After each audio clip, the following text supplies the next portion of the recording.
할렐루야. 귀하고 복된 주님의 날입니다. 예배 자리에 나오신 여러분들을 주님의 이름으로 환영합니다.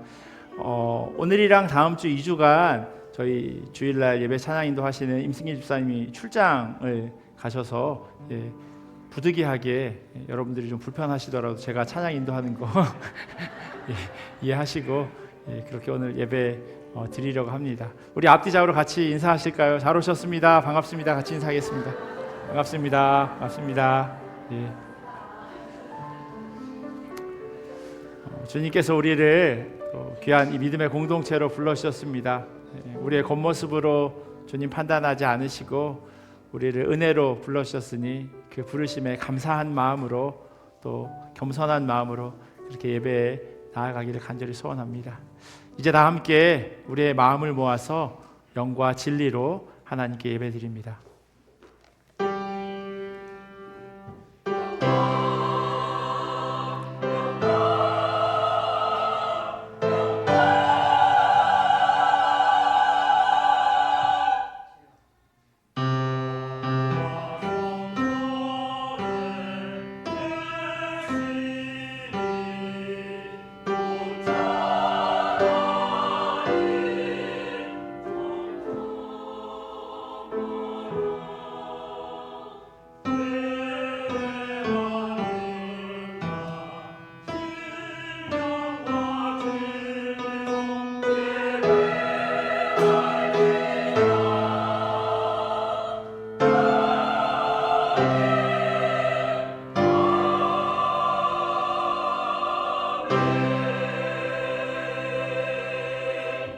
내가 은혜 베풀 때 너에게 듣고 구원의 날에 너를 도왔다 하셨으니 보라 지금은 은혜 받을 만한 때요 보라 지금은 구원의 날이로다. 아멘.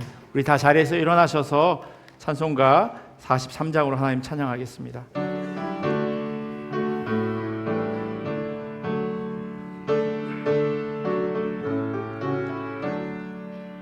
즐겁게 안식할 날 반갑고 좋은 날 내 마음을 편케 하니 즐겁고 기쁜 날 이 날에 천하 만민 다 보좌 앞에서 참되신 삼위일체 다 찬송 부르네.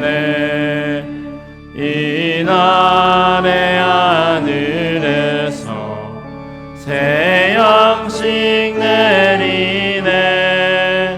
성회로 모이라고 종소리 울리네.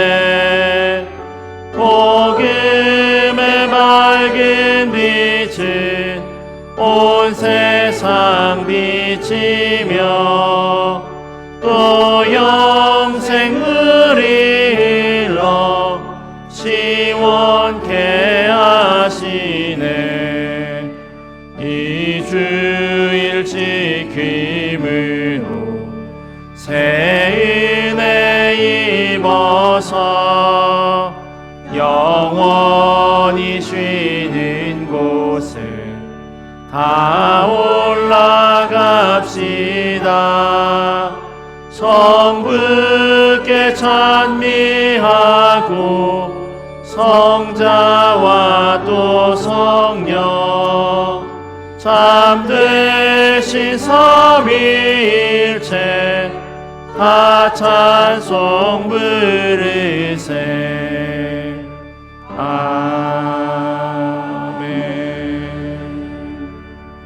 함께 사도신경으로 우리의 신앙을 고백합니다. 나는 전능하신 아버지 하나님 천지의 창조주를 믿습니다. 나는 그의 유일하신 아들 우리 주 예수 그리스도를 믿습니다. 그는 성령으로 잉태되어 동정녀 마리아에게서 나시고 본디오 빌라도에게 고난을 받아 십자가에 못 박혀 죽으시고 장사된 지 사흘 만에 죽은 자 가운데서 다시 살아나셨으며 하늘에 오르시어 전능하신 아버지 하나님 우편에 앉아 계시다가 거기로부터 살아있는 자와 죽은 자를 심판하러 오십니다. 나는 성령을 믿으며 거룩한 공교회와 성도의 교제와 죄를 용서받는 것과 몸의 부활과 영생을 믿습니다. 아멘. 우리 다 자리에 앉으셔서 갈 길을 밝히 보이시니 우리 박수 치시면서 함께 찬양하겠습니다.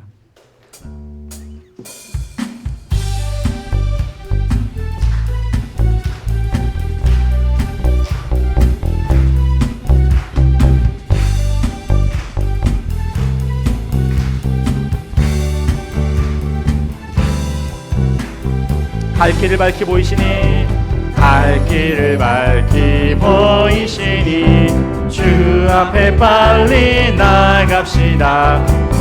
우리를 찾는 그 주 예수 오너라 하시 갈 길을 밝히 보이시니 주 앞에 빨리 나갑시다. 우리를 찾는 그 주 예수 오너라 하시네. 죄악과 신으리 영원히 기뻐 뛰며 주를 보겠네. 하늘에 계신 주 예수를 영원히 섬기리.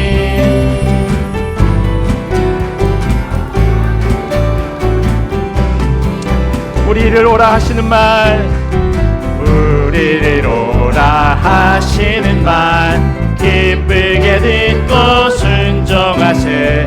우주를 믿기 지체 말고 속속히 나가세.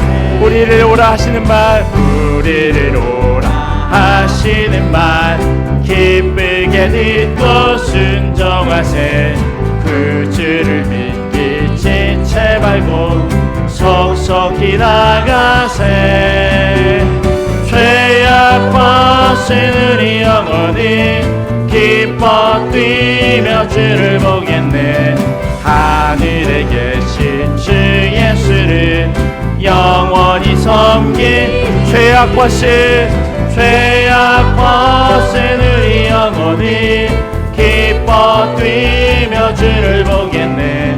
하늘에 계신 주 예수를 영원히 섬기니. 주 오늘 여기 계시오니 다 와서 주의 말씀 듣세. 듣기도 하며 생각하니 참 진리시로다. 죄악과 신으리 영원히 기뻐 뛰며 주를 보겠네. 하늘에 계신 주 예수를 영원히 섬긴 죄악과 신으리 영원히 기뻐 뛰며 주를 보겠네. 하늘에 계신 주 예수를 영원히 섬기니. 내게 강 같은 평화, 내게 강 같은 평화, 내게 강 같은 평화 넘치네. 내게 강 같은 평화, 내게 강 같은 평화, 내게 강 같은 평화 넘치네. 내게 바다 같은 사랑, 내게 바다 같은 사랑, 내게 바다 같은 사랑, 내게 바다 같은 사랑 넘치네. 내게 바다 같은 사랑, 내게 바다 같은 사랑, 내게 바다 같은 사랑 넘치네. 내게 샘솟는 기쁨, 내게 샘솟는 기쁨, 내게 샘솟는 기쁨, 내게 샘솟는 기쁨 넘치네. 내게 샘솟는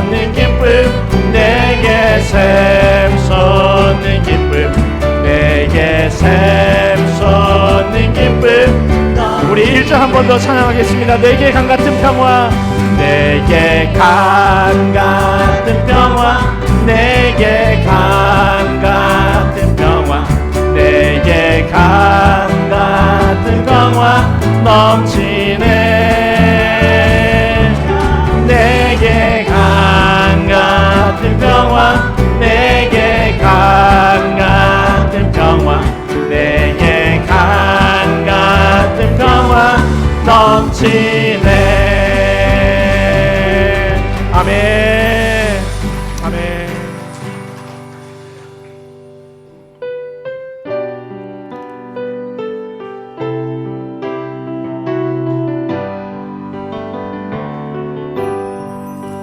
나의 갈 길 다가도록 예수 인도하시니 내 주 안에 있는 긍휼 어찌 심하리요. 믿음으로 사는 자는 하늘 위로 받겠네. 무슨 일을 만나든지 만사형통하리라. 무슨 일을 만나든지 만사형통하리. 나의 갈 길 다가도록, 나의 갈 길 다가도록 예수 인도하시니 내 주 안에 있는 긍휼 어찌 심하리요. 믿음으로 사는 자는 하늘 위로 받겠네. 무슨 일을 만나든지 만사형통하리라. 무슨 일을 만나든지 만사형통하리라. 나의 갈 길 다가도록 예수 인도하시니 어려운 일 당한데도 족한 은혜 주시네. 나는 심히 고단하고 영혼 매우 가난하. 나의 앞에 반석에서 샘물 나게 하시네. 나의 앞에 반석에서 샘물 나게 하시네. 여러분들이 주일날 어떤 마음으로 이 예배 자리에 나오셨는지 모르겠습니다. 그런데 우리가 어떤 일을 만나든지 무슨 일을 당하든지 주님께서 우리 앞길을 형통하도록 평안하도록 그렇게 이끌어 주실 것을 믿고 그렇게 3절로 고백하며 나아가겠습니다. 나의 갈 길 다가도 예수 인도하시니 그의 사랑 어찌 큰지 말로 할 수 없도다. 성령 감화 받은 영혼 하늘 날아갈 때에 영영 부를 나의 찬송 예수 인도하셨네. 영영 부를 나의 찬송 예수 인도. 무슨 일을 만나든지 무슨 일을 만나든지 만사형통하리라. 무슨 일을 만나든지 만사형통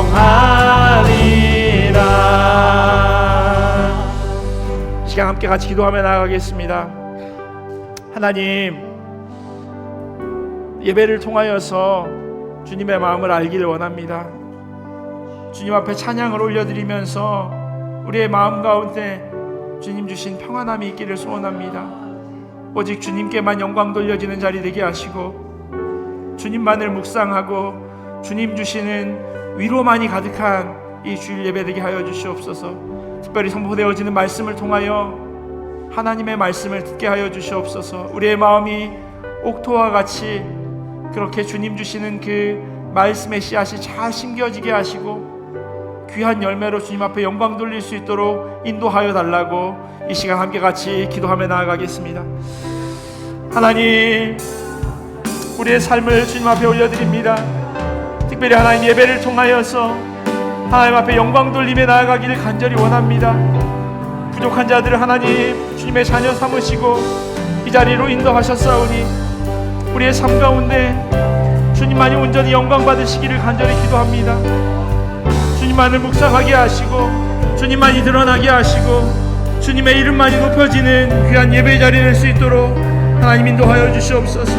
주님 주시는 말씀으로 위로함 받기를 원합니다. 세상 가운데서 힘들고 어려운 상황 가운데 놓일지라도 우리 앞에 무슨 일을 향할지라도 주님 주시는 평안함이 우리 가운데 충만하게 하시고 그 마음으로 우리가 날마다 승리하며 살아갈 수 있도록 주여 인도하여 주시옵소서. 말씀을 통하여서 하나님의 음성 듣기를 소원합니다. 하나님이 우리를 얼마나 사랑하시는지 그 주님의 사랑과 은혜를 기억하게 하시고 주님께서 우리의 마음 가운데 온전히 임하셔서 하나님께서 주시는 귀한 음성이 우리 가운데 가득할 수 있도록 하나님 도와주시옵소서. 하나님의 말씀 귀하게 상고하는 주일 예배 되기를 원합니다. 함께하여 주시옵소서. 영원부터 영원까지 변함없으신 하나님, 시간의 흐름 속에서도 변함없는 은혜로 저희를 붙드시고 6월의 첫 주일에도 거룩한 예배의 자리로 인도하여 주시니 감사드립니다. 주님의 크신 은혜와 사랑 앞에 저희의 죄와 허물을 고백합니다.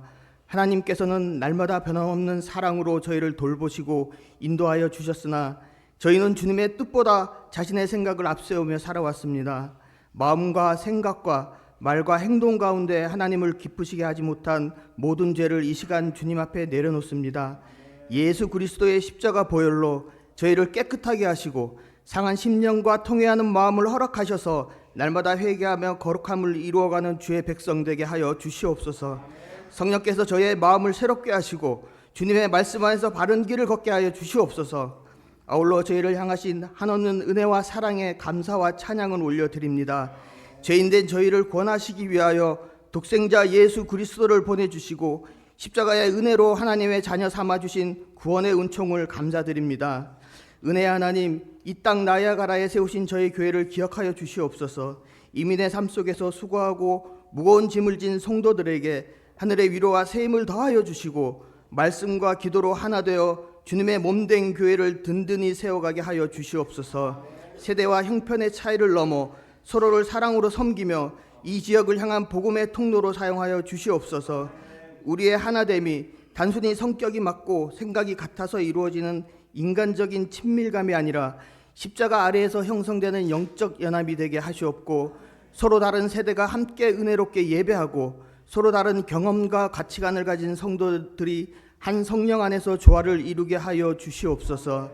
우리가 같은 의견을 가진 사람들이어서 하나가 되는 것이 아니라 같은 주님을 섬기는 사람들이기에 하나가 되는 교회가 되게 하여 주시옵소서. 복음을 들고 수고하는 선교사님들을 위해 기도합니다. 낯선 땅에서 외로움과 위험 속에서도 사명을 감당하는 주의 종들을 붙들어 주시옵고 때를 따라 필요를 채워주시고 건강을 지켜주시며 사역의 열매를 허락하여 주시옵소서. 그들의 가정을 보호하시고 복음의 씨앗이 각 나라와 민족 가운데 풍성한 열매로 맺히게 하여 주시옵소서. 6월에 계획된 모든 교회 일정들을 위해 기도합니다. 각 목장에서 올려드리는 목장 예배, 권사기도회, 전교인 야외 식사, 유년부 여름 성경학교, 청년부 비전 트립을 주님의 손에 올려드립니다. 모든 행사의 자리마다 성령님께서 친히 임재하여 주셔서 사람의 뜻이 기도보다 성령보다 앞서지 않게 하시고 하나님의 뜻이 온전히 이루어지게 하옵시며 하나님 나라를 확장하는 통로가 되게 하여 주시옵소서. 6월을 사랑하는 모든 성도들의 가정과 일터 위에 주님의 평강을 내려주시고 건강과 안전을 지켜주시며 무엇보다도 하나님을 더욱 사랑하고 이웃을 사랑하는 믿음의 삶을 살아가게 하여 주시옵소서. 이 시간 복음은 공정하지 않습니다라는 제목으로 말씀을 전하는 이충민 목사에게 성령의 충만함을 더하여 주시옵소서. 오랜 기도와 묵상 가운데 준비된 말씀이 오늘 이 예배 가운데 살아 역사하게 하시고 듣는 모든 성도들의 마음을 열어 하나님의 음성을 듣게 하여 주시옵소서. 말씀이 우리의 지식을 채우는 데 그치지 않고 삶을 변화시키는 능력이 되게 하시며 그 말씀을 따라 세상 속에서 그리스도의 제자로 살아가게 하여 주시옵소서. 그리하여 이 교회를 말씀 위에 굳게 세워 주시옵고 나야가라 한인 장로교회가 인간의 생각이나 경험이 아니라 오직 기록된 하나님의 말씀을 최종 권위로 삼게 하여 주시옵소서. 이 모든 말씀 우리의 유일한 중보자 되시며 구속자 되시는 예수 그리스도의 이름으로 감사하며 간절히 기도드리옵나이다. 아멘.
귀한 찬양 감사합니다. 정말 어두운 세상 가운데 예수 그리스도만이 우리 삶의 빛이기를 소원합니다.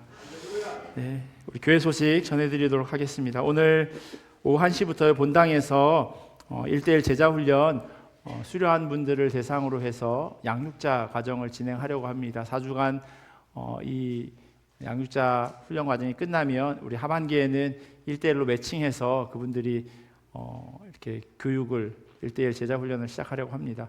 그게 뭐 자녀가 될 수도 있고요, 아니면 청년부 혹은 뭐 장년부가 될 수도 있겠지만 이렇게 한 분 한 분이 세워져서 교회 성도들 양육하는 그런 일에 함께 할 수 있으면 너무나도 좋을 것 같습니다. 신청하신 분들, 그리고 혹시 고민하시는데 아직 신청하지 못하셨다면 1시에 본당으로 모여주시면 감사하겠습니다. 6월 16일 화요일 날 권사 기도회가 오전 11시에 있습니다. 그리고 6월 21일 2부 예배 후에요, 전교인 야외 식사 및 사진 촬영이 있습니다. 저희 매년 했던 그 행복한 파더스데이, 아버지는 고기를 굽고 우리는 함께 식사하는 좋은 날입니다. 같이 참석하셔서 식사 나누고 또 교제하시면 좋을 것 같고요. 특별히 예배 후에는 바로 저희 그 1층 현관에 붙어 있는 그 사진을 다시 이제 바꿔야 하니까 그게 언제까지 계속 찍어야 하는지 잘 모르겠지만 네, 그래도 거기 사진 얼굴 없으신 분들도 계시잖아요. 그래서 꼭 기억하시고 2부 예배 오셔서 사진 찍고 식사할 수 있었으면 좋겠습니다. 다음 주, 내일 말고 그 다음 주, 다음 주 월요일까지 6월 15일까지 한국 성지순례 신청을 받도록 하겠습니다. 자세한 내용은 그 예배당 바깥에 있는 책상이 잘 준비되어져 있고요. 달력으로 보니까 6월 30일 그 앞주가 한국의 추석이라고 하더라고요. 그래서 혹시 한국에 방문할 계획이 있으신 분들은 이렇게 사이 껴서 이렇게 같이 한국 성지순례 할 수 있으면 좋을 것 같습니다. 자세한 문의는 김현성 선교부장님께 해주시면 감사하겠습니다. 지난 주일에 이규환 은퇴 장로님 그리고 최경숙 권사님 가정에서 애찬헌금 드려주셨습니다. 감사합니다.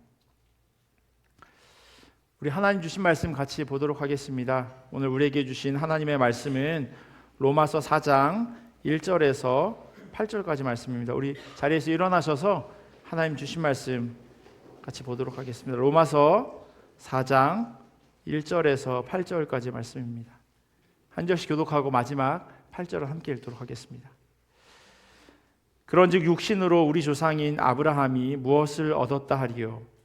만일 아브라함이 행위로서 의롭다 하심을 받았으면 자랑할 것이 있으려니와 하나님 앞에서는 없느니라. 성경이 무엇을 말하느냐? 아브라함이 하나님을 믿음에 그것이 그에게 의로 여겨진 바 되었느니라. 일하는 자에게는 그 삭시 은혜로 여겨지지 아니하고 보수로 여겨지거니와 이를 아니할지라도 경건하지 아니한 자를 의롭다 하시는 이를 믿는 자에게는 그의 믿음을 의로 여기시나니 이러한 것이 없이 하나님께 의로 여기심을 받는 사람의 복에 대하여 다윗이 말한 불법이 사함을 받고 죄가 가려짐을 받는 사람들은 복이 있고 주께서 그 죄를 인정하지 아니하실 사람은 복이 있도다 함과 같으니라. 아멘. 하나님의 말씀입니다. 자리에 앉겠습니다. 지난 주중에요, 온타리오 고등학교 육상대회가 센 캐서린에서 있었습니다. 이 지역에서 2003년도에 열렸다고 하니 23년 만에 다시 이 지역에서 온타리오 고등학교 육상대회가 열렸습니다. 이 대회는요, 온타리오 전체 지역을 6개로 나눠서 그 지역 가운데서 각 종목별로 4등 이상 된 청소년들이죠, 아이들이 한 곳에 모여서 이렇게 대회를 치르는데요. 흔히 이 대회를 화면에 보시는 대로 옵사라고 그렇게 이야기합니다. 온타리오 페더럴 업스쿨 애틀랜틱 어소시에이션이라고 해서요, 뭐 아주 여러 종목이 있어요. 육상뿐만 아니라 거기에 보면 뭐 배구, 농구, 골프, 수영 뭐 이런 종목에서부터 시작해서 겨울 스포츠인 스키나 역시 캐나다 컬링까지. 저도 고등학교에 컬링 대회가 저렇게 전체 온타리오 전체가 있는 건 처음 알았는데요. 그렇게 다양한 종목별로 이렇게 진행이 됩니다. 제가 가서 보니까요, 올림픽처럼 그 그 트랙 종목은요 0.01초까지 정확하게 카메라를 비롯한 각종 장비를 가지고 측정하고 심지어는 그날 풍속까지 다 기록해 놓았습니다. 학생들이 신는 그 신발 바닥에 있는 스파이크라고 불리는 그 쇠못 있잖아요. 클릿이라고도 하는 그 쇠못이 있는데 그 길이를 일일이 다 측정하더라고요. 아주 공정하게 대회를 치르는 것을 봤습니다. 이렇게 대회를 진행하면요, 학생들은 그 결과에 대해서 이의를 제기할 수 없습니다. 모든 조건이 동일하기에 결과에 승복할 수밖에 없는 거예요. 스포츠 경기에는 이렇게 공정함이 필수입니다. 이번 주부터 뭐가 있는지 아시죠? 월드컵. 이번 주에 무슨 일이 있지 하시는 분도 있고요. 월드컵이 있는 걸 아시는 분도 있습니다. 근데 어떤 팀은요 12명이 뛰고 어떤 팀은 11명이 뛴다면 그 시합을 어떻게 공정하다고 이야기할 수 있겠습니까? 홈팀의 골대는요 규격대로 7m, 32m, 그런데 원정팀은 10m. 이러면 그 경기를 누가 공정하다고 이야기할 수 있겠습니까? 결과에 절대로 승복하지 않습니다. 이처럼 스포츠 경기에는요 공정과 공평, 그게 기본이에요. 그리고 이렇게 경기가 치러질 때 비로소 정의로움이 실현됩니다. 모두가 마땅히 지켜야 할 그 올바른 도리와 룰을 따르니까요. 스포츠는 그런데 우리의 삶은 어떠한가요? 공평하고 공정함, 그것이 당연해야 하고 무엇보다도 정의가 올바로 구현되어야 함에도 불구하고 그것이 뒤틀려져 버린 상황을 종종 보게 됩니다.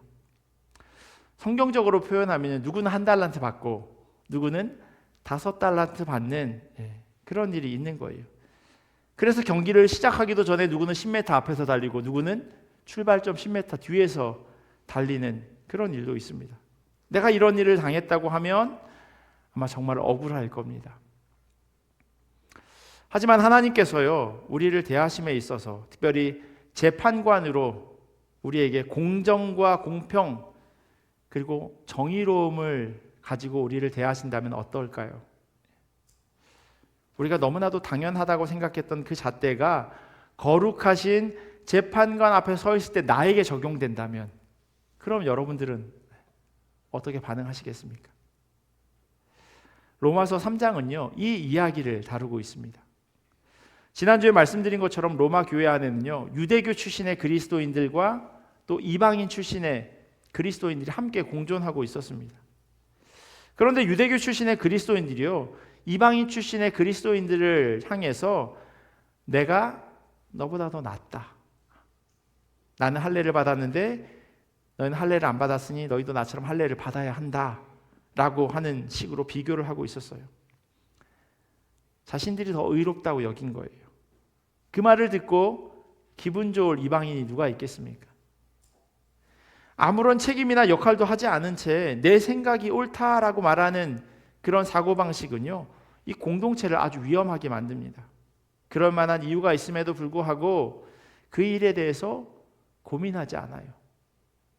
그래서 사도 바울이 시편과 이사야의 말씀을 인용하면서 조금은 길지만 이렇게 이야기하였습니다. 로마서 3장 10절에서 18절까지 말씀이에요. 기록된 바 의인은 없나니 하나도 없으며 깨닫는 자도 없고 하나님을 찾는 자도 없고 다 치우쳐 함께 무익하게 되고 선을 행하는 자는 없나니 하나도 없도다.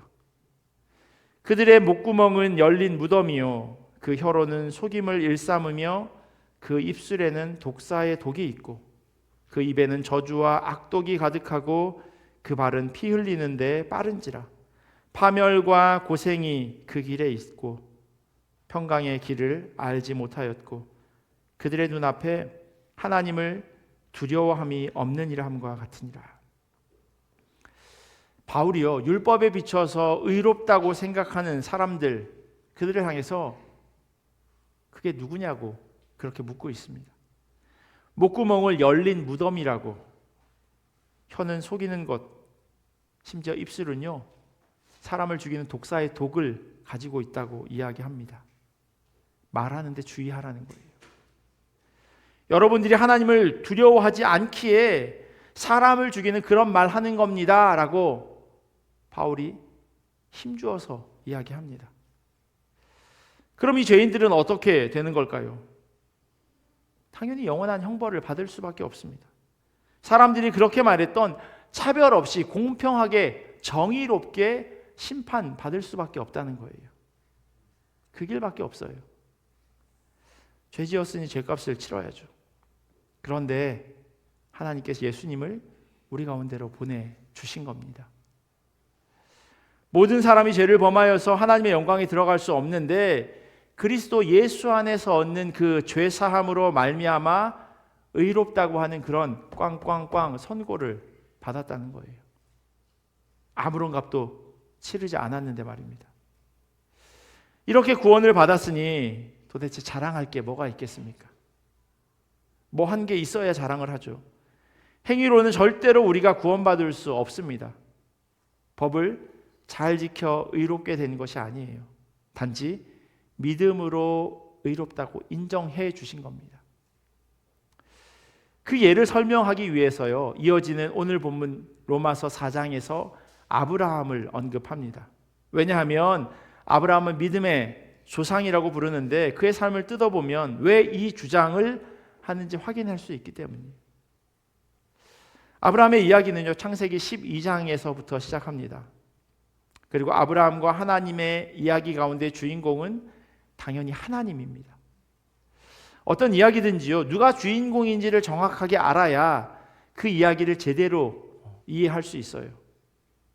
물론 보는 관점에 따라서 주인공이 다를 수도 있어요. 예를 들면 그 신데렐라 이야기와 비슷한 그 콩쥐팥쥐 이야기에서 콩쥐가 주인공이다라고 생각하는 어린이는요, 아, 착한 일을 하면 이렇게 잘 살게 되는구나 라고 하는 교훈을 얻을 수 있을 겁니다.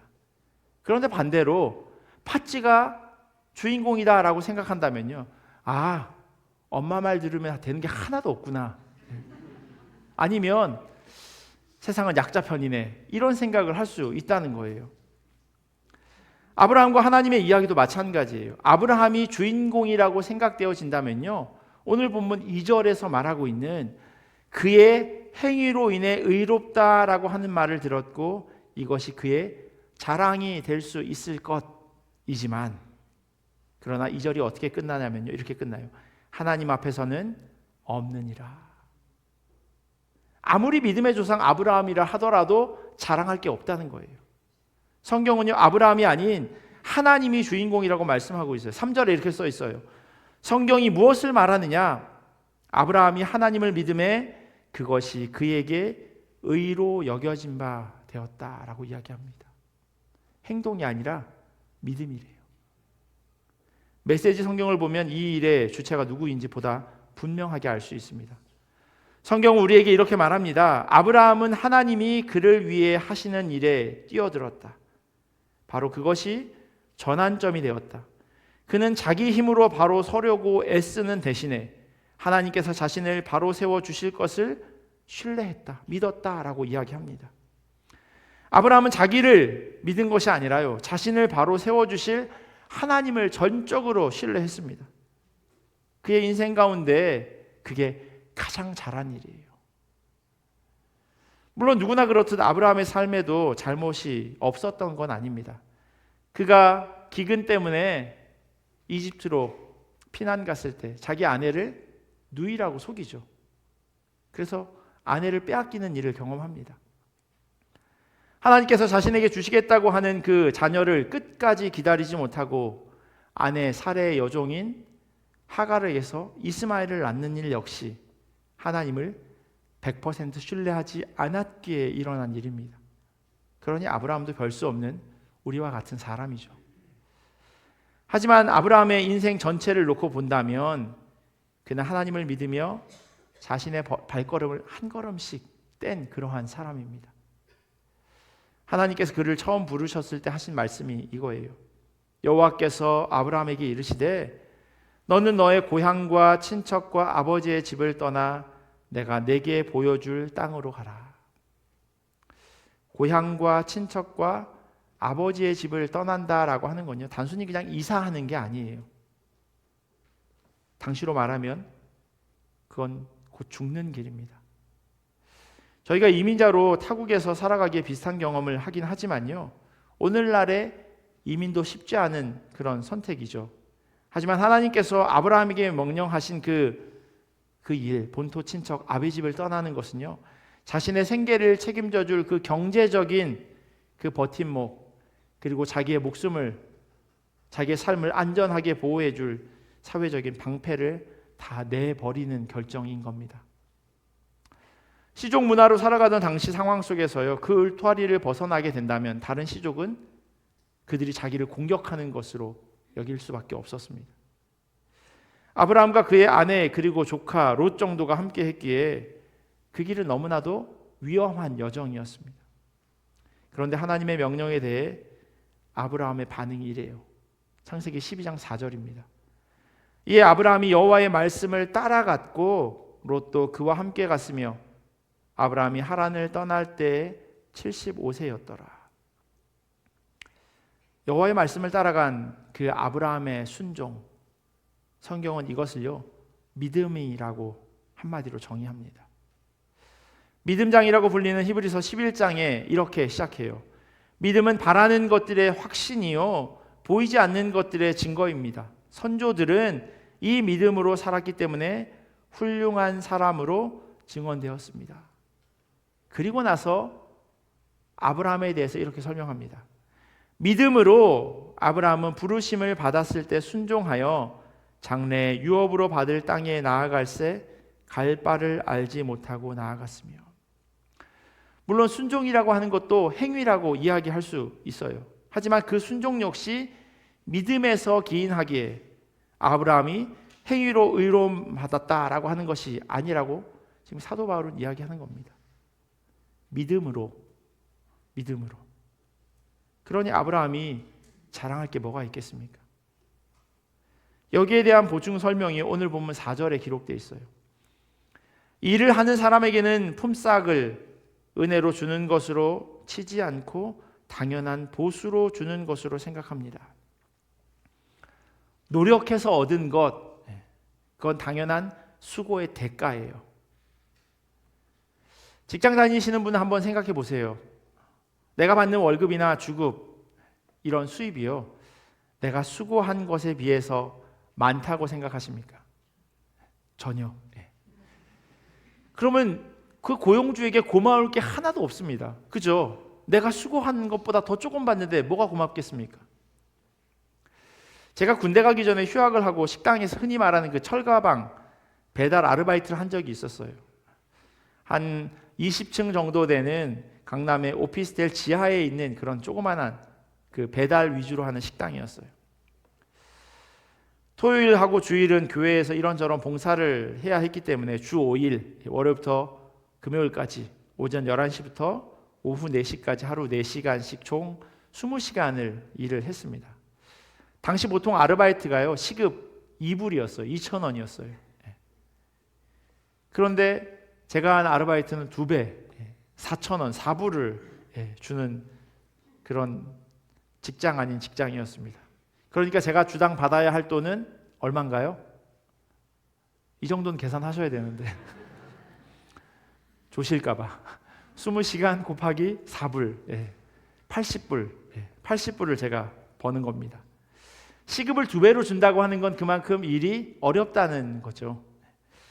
원래 일해야 하는 시간보다 조금 이른 오전 10시 30분에 출근을 하면요, 간단하게 식사를 주셨어요. 그리고 나서 반찬을 랩으로 이렇게 싸는 겁니다. 왜냐하면 철가방에 넣어야 되니까 제 키만큼 반찬을 막 쌓아 올려요. 그리고 나면 점심 주문 전화가 오기 시작합니다. 그러면서 주방에서 음식이 막 무서울 정도로 쏟아져 나옵니다. 그러면 철가방에 그 반찬과 밥과 찌개를 담아가지고 열심히 배달을 합니다. 제일 미운 사람은 돌솥 비빔밥 시키는 사람. 그냥 뚝배기보다요, 돌솥 비빔밥이 훨씬 커요. 그게 4층 8개 들어가면요, 팔이 길어지는 것 같아요. 근데 그렇게 걸어 다니기만 해도 힘든데요, 배달을 할 때는요 뛰어요. 왜냐하면 음식이 밀리니까, 식으니까. 어쩔 때는요, 딱 엘리베이터 앞에 섰는데 제가 가야 할 층보다 훨씬 위층에 엘리베이터가 있으면 그냥 뛰어 올라가기도 했습니다. 그렇게 땀을 흘리고 모든 사람들 그 사무실에 점심시간이 비슷하게 오후 1시 반 정도면 대충 배달이 끝납니다. 그러면 급하지 않게 쉬엄쉬엄 이제 그 그릇을 가지고 옵니다. 그렇게 일과가 끝이 나면요, 언제나 그 사장님이 메뉴판을 보고 먹고 싶은 걸 고르라고 그렇게 했어요. 그러면 먹고 싶은 걸 이렇게 골라서 먹었습니다. 일을 해보신 분은 아시겠지만요, 언제가 가장 즐거운 시간이냐 하면 돈 받을 때. 뭐 일당이든 주급이든 월급이든 그거 받을 때 가장 기분이 좋죠. 그런데 그 가게 사장님께서 언제나요, 제가 받아야 할 주급보다 더 넣어주셨어요. 어쩔 때는 90불, 어쩔 때는 100불, 9만 원, 10만 원 이렇게 넣어주셨어요. 그 앞에서 꺼내보지는 않았지만 그게 한국 사람들이 왜 그런지 모르겠지만 예의가 아니라고. 그래서 전철 타고 가면서 그걸 보고 그 다음 주 월요일에 가서 감사하다고 항상 인사를 드렸습니다. 군대 입대한 후에요, 휴가 가서 거기 인사를 드렸더니 그때도 또 맛있는 식사와 또 용돈을 주셨어요. 30년이 다 되어가는 그곳을 제가 아직도 기억하는 이유는요, 그 식당은 바로 은혜와 믿음이 있는 식당이었기 때문이에요. 가게 상호는 아니고요. 언제나 일한 것보다 더 많은 돈을 주는 그런 은혜가 있었고요. 또 다음 주에도 열심히 일하면 이렇게 주급을 받을 수 있다는 믿음을 가지게 하는 그런 가게였습니다. 여러분들이 비즈니스나 직장 생활 아니면 아르바이트나 뭐 공부를 하건 노력해서 무언가를 얻는 것, 그건 당연한 겁니다. 수고했으니까요. 하지만 하나님께서 아브라함에게 허락한 것은요, 그 이상이었어요. 1시간 일해서 얻을 수 있는 그런 시급 정도가 아니라 도저히 받을 수 없는 것을 얻게 된 겁니다. 그래서 이것을 은혜라고 이야기해요. 사도 바울은요, 시편 32편의 시를 통해서 다윗이 경험한 은혜를 공유합니다. 복되어라, 거역한 죄 용서받고 허물을 벗은 그 사람, 주님께서 죄 없는 자로 여겨주시는 그 사람, 마음에 속임수가 없는 그 사람, 그는 복되고 복되다. 죄 없는 사람이 아니고요, 허물이 있는 사람이에요. 그런데 주님께서 죄 없는 자로 여겨주셨습니다. 이걸 어려운 말로 칭의라고 하죠. 의롭다고 쳐주는 것. 어떠한 노력과 수고도 없이 죄와 허물이 사함받았습니다. 하나님 쪽에서 먼저 손을 내밀어 주셨고 우리로 믿음을 가지고 그 손을 잡으라고 말씀하십니다. 더 정확하게는요, 주님이 우리의 이 손목을 잡고 계세요. 우리가 이 손을 놔도 주님이 잡은 이 손목 놓지 않으신다는 거예요. 단지 우리가 그것을 느끼지 못하고 있을 뿐이죠. 구원에 이르게 하는 믿음은요, 우리 쪽에서 손을 뻗는다고 해서 잡혀지는 게 아닙니다. 이런 놀라운 은혜의 구원은요, 언제나 하나님 쪽에서 시작됩니다. 아버지와 함께 있던 아브라함에게 하나님께서 갑자기 나타나셨고, 또 예수 믿는 사람을 잡으러 다니던 바울을 다메섹에서 주님이 강제적으로 만나 주신 겁니다. 성경에 기록되어 있기에 신기하고 놀랍기도 하지만요, 실상은 우리가 그 은혜 받은 사람이에요. 저희가 읽지 않았지만 9절에 이렇게 써 있습니다. 그러면 이러한 복은 할례를 받은 사람에게만 내리는 것입니까? 그렇지 않으면 할례를 받지 않은 사람에게도 내리는 것입니까? 우리는 앞에서 말하기를 하나님께서 아브라함의 믿음을 의로 여기셨다 하였습니다. 아브라함에게 허락된 이 믿음, 그것이 우리에게도 주어졌기에 우리가 그리스도를 고백하며 지금 이 자리에 앉아 있는 겁니다. 인간의 의지로 되어지는 것이 아니라 하나님 쪽에서 우리에게 달려와 주신 거예요. 오늘 설교가 스포츠 이야기로 시작했는데요, 우리를 의롭다고 여겨주시는 그 은혜, 그게 어쩌면요, 이 짧은 동영상에 잘 나타나 있는지도 모르겠어요. 30초밖에 안 되는데요, 한번 보시면서 그 의미를 생각해 보시면 좋겠습니다. 컨트롤 미스로 상대 타자의 머리를 맞춰버렸고, 볼리볼을 하는 타자는 1루로 진출했지만 갑자기 홈에서 던지면 투수에게 다가갑니다.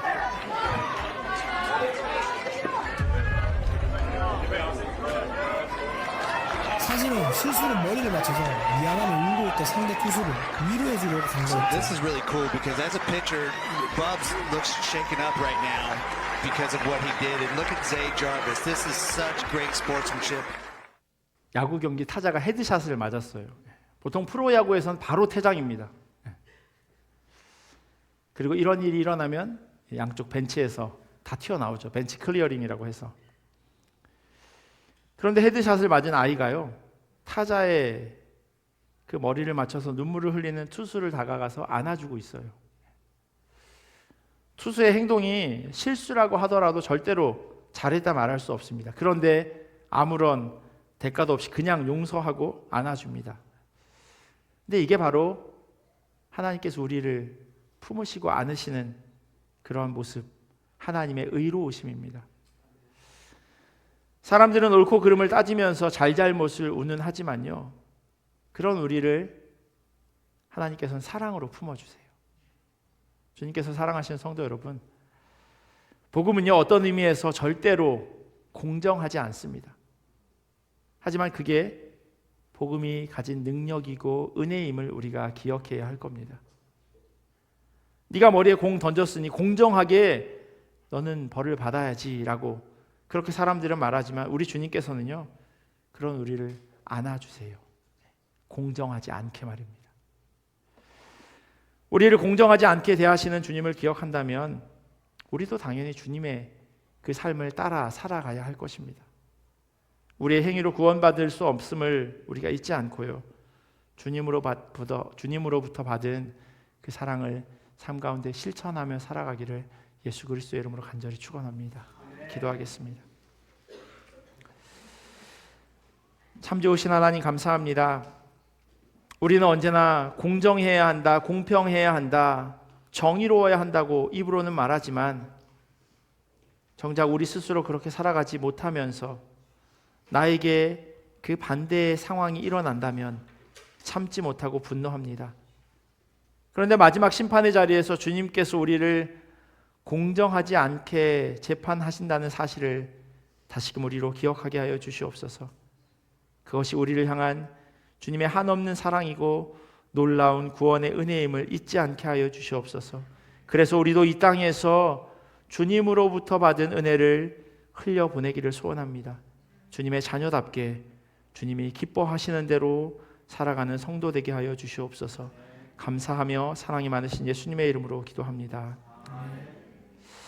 우리 주신 말씀 기억하면서 찬송가 357장 함께 찬양하시겠습니다.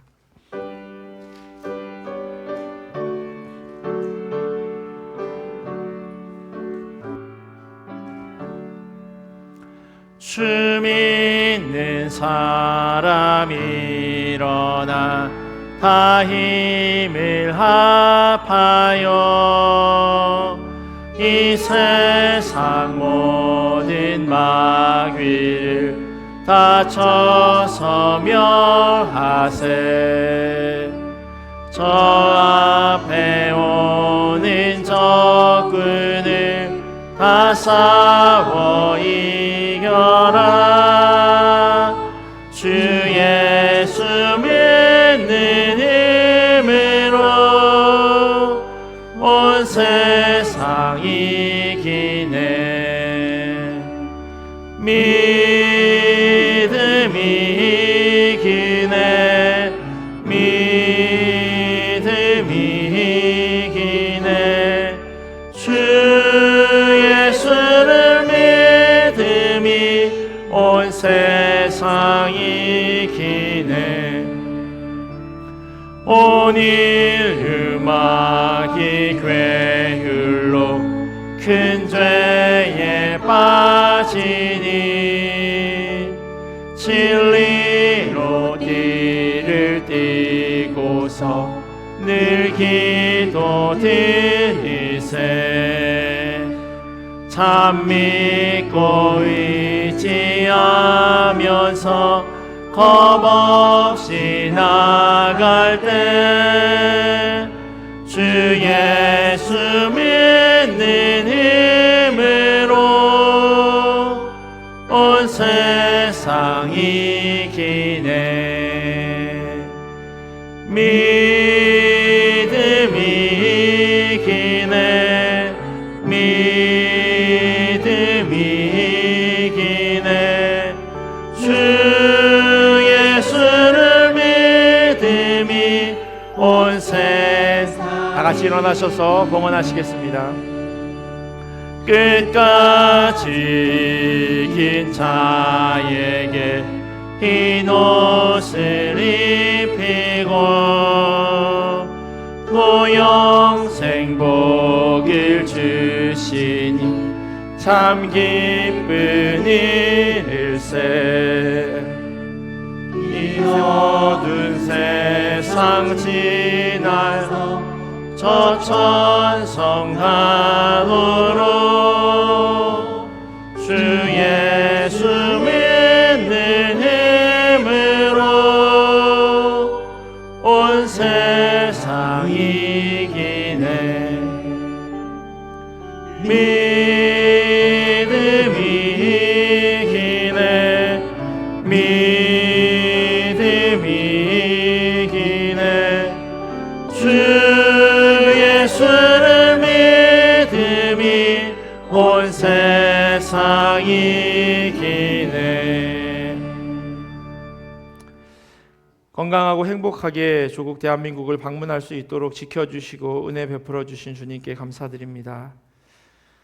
새로운 일을 잘 시작할 수 있도록 인도하여 주셔서 감사합니다. 장학금 받게 하심 감사드립니다. 주님 기뻐하시는 삶 사는 인생 되게 하옵소서. 한 해 동안 건강을 지켜주셔서 감사드립니다. 제 생명을 지켜주셔서 감사합니다. 범사에 감사합니다. 범사에 감사합니다. 한없으신 주님의 은혜에 감사합니다. 용돈 받게 해주셔서 감사합니다. 기도하겠습니다. 하나님 감사합니다. 어린아이부터 노년에 이르기까지 하나님께서 우리 교회 성도들 지난 한 주간 눈동자처럼 지켜주시고 보호하여 주심에 감사합니다.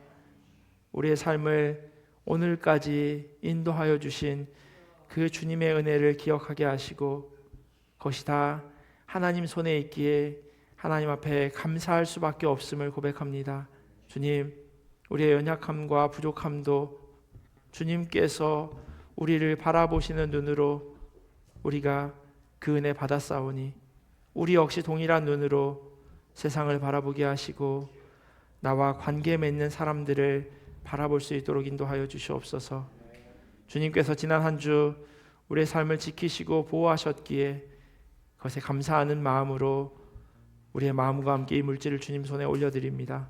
하나님, 이것이 다 하나님의 은혜임을 기억하게 하시고 우리의 수고의 노력이 아니라 하나님께서 베풀어 주셨음을 우리가 믿음으로 고백하며 살아갈 수 있도록 인도하여 주시옵소서.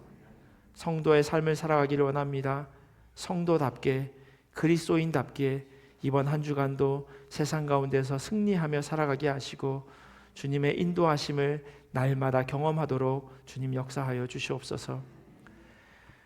지금은 우리 주 예수 그리스도의 크신 은혜와 하나님 아버지의 사랑하심과 성령님의 교통하심이 놀라운 구원의 은혜를 날마다 경험하며 살아가기를 결단하는 주님의 자녀들 머리 위에, 그리고 이들의 가정과 삶의 자리와 멀리 떨어져 있는 자녀들과 부모님, 그리고 주님의 몸된 교회 위에 지금부터 영원토록 함께 하시기를 간절히 축원하옵나이다.